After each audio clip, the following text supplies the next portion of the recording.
ये जो विषय लिया गया है ये दादा भगवान के वीतराग विज्ञान से लिया गया है। वैसे दादा भगवान किसी व्यक्ति का नाम नहीं है, एक सर्वज्ञ का नाम है, एक शुद्ध आत्मा का नाम है, जो कि विशुद्ध रूप से जिन्होंने एक फिलॉसफी दी और उस फिलॉसफी को मानने वाले आज पूरे विश्व के अंदर करोड़ों करोड़ों लोग हैं। उनका मैं थोड़ा भाई ये परिचय देना आपको चाहूंगा कि A.M. पटेल नाम के एक व्यक्ति भारतवर्ष में बड़ौदा के अंदर 1908 में उन्होंने जन्म लिया और वे गवर्नमेंट कॉन्ट्रैक्टर का काम करते थे।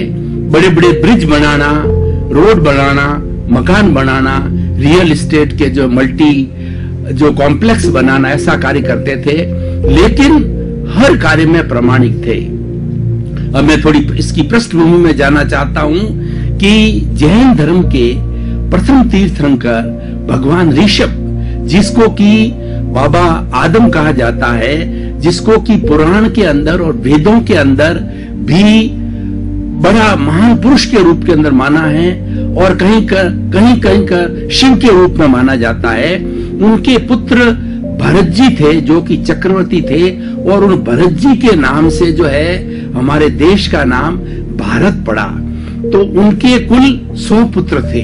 99 पुत्रों ने ऋषभ भगवान ने 83 लाख वर्ष तक जो है राज्य का शासन भार संभाल करके और बाद के अंदर वो जैन साधु बन गए और 1 लाख वर्ष तक शुद्ध जैन साधुपन पाला।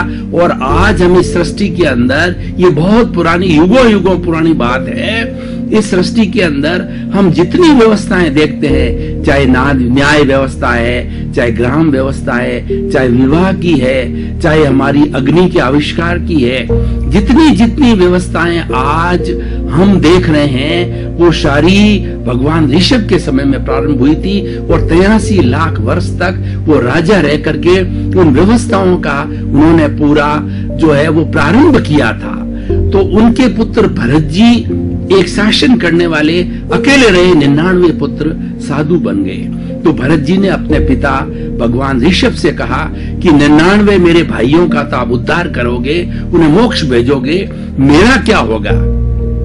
तब भगवान ने ऋषभ ने बताया कि तुम इसी तरीके से शासन करते हुए तुम्हें एक ऐसा वीतराग विज्ञान, ऐसा भेद विज्ञान, ऐसा मोक्ष विज्ञान तुम्हें बताता हूं कि जिसका परिपालन करके तुम भी मोक्ष की ओर अग्रसर हो जाओगे।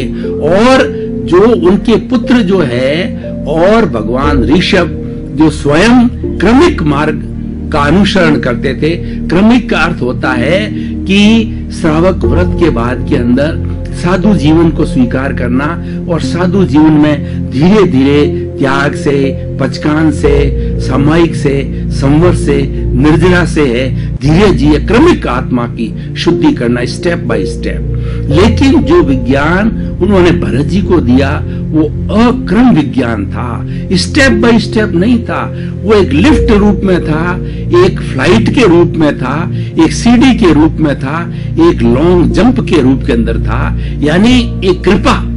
ये कृपा का मार्ग जो है भगवान ऋषभ ने उनके पुत्र भरत को बताया, उसका नाम हुआ अक्रम विज्ञान, वीतराग विज्ञान। ऐसा बताया जाता है कि जो A.M. पटेल जो कि बाद के अंदर दादा भगवान बने, ये भरत जी के समय से उनका जीव उनके साथ था और उन्होंने उस समय अकर्म विज्ञान का जो है पालन किया था और स्नेह कई युगों तक वो जन्म लेते लेते जो है अब ये 1908 के अंदर A.M. पटेल, अंबालाल मूल जी पटेल के रूप के अंदर बड़ौदा के अंदर जन्म लिया और 1958 यानी कुछ ही अभी समय पूर्व जो है उनको एक बड़ा ज्ञान हुआ है, उनको भेद विज्ञान हुआ है, उसी का नाम अक्रम विज्ञान है। और अक्रम विज्ञान के अंदर ऐसा बताया जाता है कि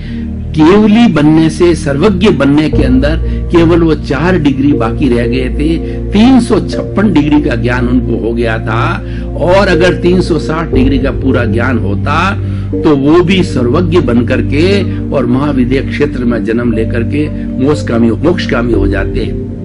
लेकिन उनके जीवन में ये तड़प थी कि मुझे अकेले मोक्ष नहीं जाना है, मुझे सबको साथ लेकर के, सबको मोक्ष भेज करके मैं मोक्ष जाऊंगा। इसीलिए इनको दादा भगवान लोग खटपटिया सर्वज्ञ कहते हैं कि दूसरों के प्रति उनकी बहुत संवेदना थी, जगत कल्याण की बहुत बड़ी भावना थी।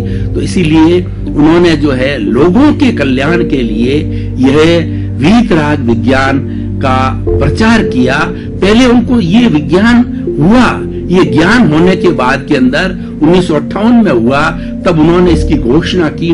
उस वक्त लोगों ने विज्ञान को समझा नहीं।